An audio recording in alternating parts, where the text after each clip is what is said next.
सुप्रवर्तते उत्तिष्ठ श्रीगणनाथ त्रैलोक्यं मङ्गलं कुरु उत्तिष्ठ देवदेवेश उत्तिष्ठ एकजानन उत्तिष्ठ ईश्वरी पुत्र कर्तव्यं दैवमाह्निकम् हे देवदेव करुणामय दिव्यरूपा हे रम्बलोकजनसेवित पुण्यमूर्ते हे पार्वती तनय पावन पारिजाता विघ्नेश विश्वजन पूजित सुप्रभातम् लम्बोदराख्य कमनीय कथाकलापा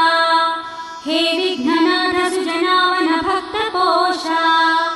हे लोकपाल सुमसेवित पादयुग्मा विघ्नेश विश्वजन पूजित सुप्रभातम्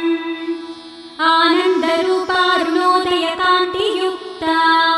व्यासादिदिव्यमुनिपूजित नव्यपादा ब्रह्मादिदेवगणवन्दित वेदमूर्ते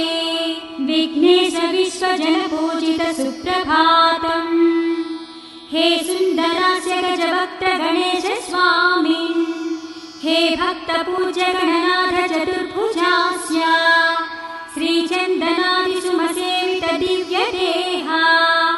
विघ्नेश विश्वजन पूजित सुप्रभातम् बीजास्वरूप विविधोज्ज्वल कार्यरूपा हे वेदवेद्य गणनायक गानलोला हे भक्तपाल शरणागत पारिजाता विघ्नेश विश्वजन पूजित सुप्रभातम् हेमामहस्तघनमूषिकवाहनेशा श्रीशूर्पकर्ण निज पाप विनाशे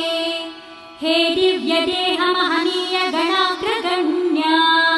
हे विघ्नराज गणनीय सुरेश ईशा